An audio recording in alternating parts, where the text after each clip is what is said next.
नमस्कार दोस्तों, support India channel में आप सभी का हार्दिक स्वागत है। दोस्तों, सागा ग्रुप सोसाइटी में जो एक सोसाइटी है एलयूसीसी पर सीबीआई की चार्जशीट। क्या निवेशकों के भुगतान मिलने का रास्ता खुल गया?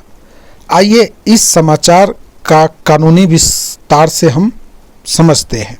दोस्तों, आज मैं किसी अफवाह या सोशल मीडिया पोस्ट की बात नहीं करूंगा। आज हम एक अखबार में प्रकाशित समाचार का पूरा पंक्तियां जो है इस पे हम पूरा विश्लेषण करेंगे। हमारा उद्देश्य केवल सच समझना है ताकि कोई भी निवेशक भ्रमित ना हो। दोस्तों, इसमें पहला बात है कि एलयूसीसी के 18 के खिलाफ चार्जशीट हुआ है। इस लाइन का बहुत देखा जाए बड़ा कानूनी अर्थ है। दोस्तों, चार्जशीट का मतलब यह नहीं होता कि आरोपी दोषी सिद्ध हो जाए। चार्जशीट का अर्थ है कि सीबीआई ने अपनी जांच में ऐसे छुपाए हुए हैं जिनके आधार पर वह न्यायालय से कह रही है कि इन व्यक्तियों के विरुद्ध मुकदमा चलाया जाए। अब अदालत आरोप तय करेगी, गवाहों की सुनवाई होगी और उसके बाद निर्णय आएगा। इसलिए चार्जशीट जांच का अंत नहीं बल्कि न्यायिक प्रक्रिया शुरुआत है। साथियों, दूसरा बात है कि सीबीआई की जांच जारी, यदि जांच जारी है तो इसका मतलब स्पष्ट है कि सीबीआई अभी भी साक्ष्य जुटा रही है। यदि भविष्य में नए आरोपी, नए संपत्ति या नया वित्तीय लेन देन सामने आता है तो आगे की कार्रवाई हो सकती है। इसलिए यह मत समझना आप लोग कि अब आप दोबारा मामला या यह मामला समाप्त हो गया है। ठीक है दोस्तों। तीसरा बात है कि 7 आरोपी गिरफ्तार होना और पैसा वापस मिलना दोनों अलग अलग बातें हैं। गिरफ्तारी कानून का एक चरण है, लेकिन निवेशकों का भुगतान तभी संभव होता है जब संपत्तियों का सही पता चले, उन्हें कानूनी रूप से जब्त या नीलाम किया जाता है और न्यायालय अथवा सक्षम प्राधिकारी भुगतान की व्यवस्था बनाए। चौथा बात है दोस्तों कि 10 आरोपियों फरार हो चुके हैं। इसका अर्थ है कि जांच एजेंसी अभी भी सभी आरोपियों तक नहीं पहुंच पाई है। यदि कोई आरोपी फरार है तो संभव है कि उससे जुड़े दस्तावेज, संपत्तियां या धन की जानकारी भी पूरी तरह सामने अभी नहीं आई है। इसलिए जांच अभी महत्वपूर्ण चरण में है। पांचवा बात है दोस्तों कि बताया गया है कि घोटाला लगभग 8,000 करोड़ का है, जबकि यह घोटाला बड़ा है।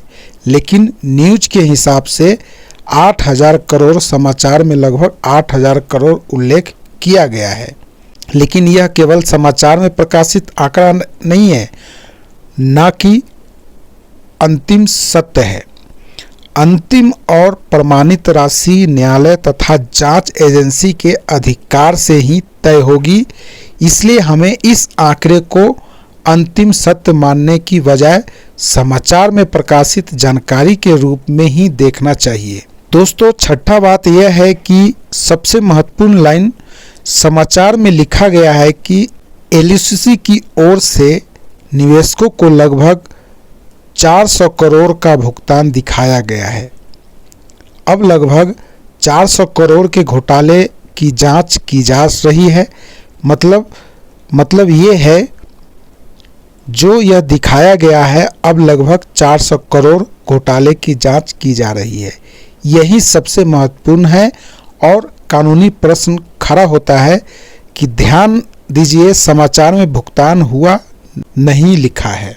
आप जो अभी बहुत सारे ग्रुप में देख रहे हैं कि किसको भुगतान दिया गया, किसको नहीं दिया गया, आप पढ़िए, समझिए, समझने का प्रयास करिए। साफ साफ लिखा हुआ है कि कहीं नहीं लिखा हुआ है कि भुगतान हुआ है। समाचार में भुगतान हुआ या नहीं यह नहीं लिखा है, यानी समाचार में भुगतान हुआ ही नहीं है।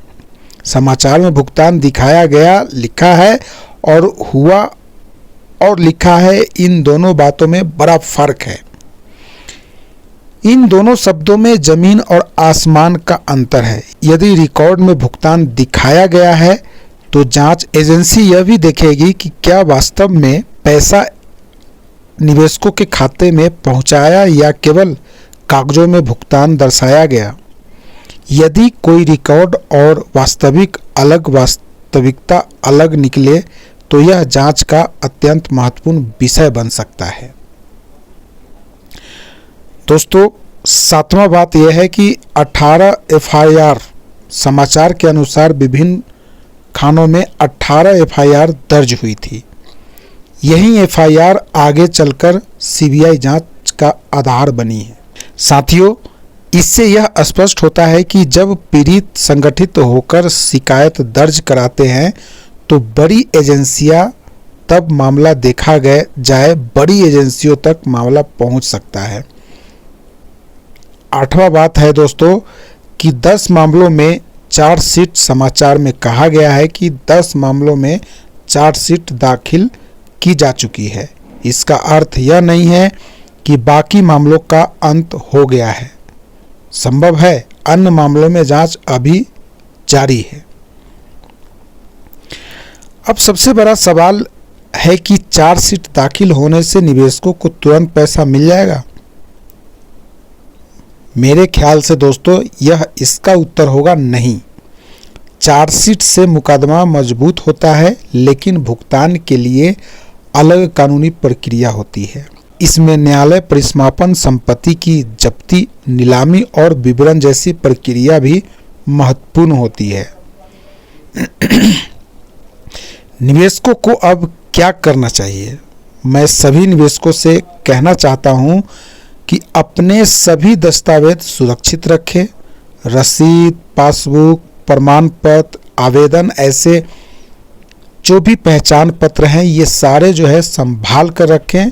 दोस्तों, जो अभी आवेदन परिसमापक के माध्यम से मेरठ में लिए जा रहे हैं वहां आवेदन करें, उसका फोटोकॉपी अपने पास रखें। एक फोटोकॉपी जो आवेदन में भेजना है, कोई ओरिजिनल डॉक्यूमेंट्स नहीं भेजना, ओरिजिनल पासबुक नहीं भेजना, ओरिजिनल सर्टिफिकेट नहीं भेजना, सब फोटोकॉपी ही भेजना। उस फोटोकॉपी की जो आप डॉक्यूमेंट्स उसकी एक फोटोकॉपी अपने पास ही सुरक्षित रखें।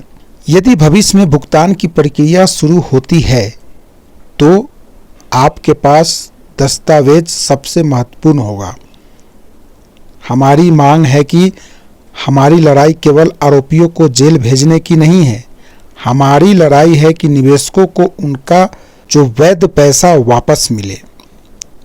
यदि जांच आगे बढ़ रही है, अब सरकार और संबंधित प्राधिकरणों को भी निवेशकों के हितों में भुगतान की स्पष्ट कार्य योजना बनानी चाहिए। दोस्तों, यह समाचार निश्चित रूप से महत्वपूर्ण है क्योंकि यह बताता है कि मामला आगे बढ़ रहा है, लेकिन हमें केवल सुर्खियां पढ़कर निष्कर्ष निकालना नहीं चाहिए। हमें कानून को समझना होगा। हमारा संगठन आगे भी हर दस्तावेज, हर आदेश और हर कार्य का तथ्यात्मक एवं कानूनी विश्लेषण आपके सामने रखता रहेगा। यदि आपको यह वीडियो अच्छी लगी हो तो यह वीडियो आगे तक भी शेयर जरूर करें। यह वीडियो अधिक से अधिक निवेशक तक, अभिकर्ताओं तक पहुंचाए ताकि कोई भी व्यक्ति अफवाहों में न फंसे, उसका शिकार ना हो। तो दोस्तों, इसी के साथ मैं इस वीडियो को एंड करता हूं। अभी तक जो भी इस चैनल को सब्सक्राइब नहीं किए हैं तो इस चैनल को सब्सक्राइब जरूर करें। ओके, जय हिंद, जय भारत, नमस्कार।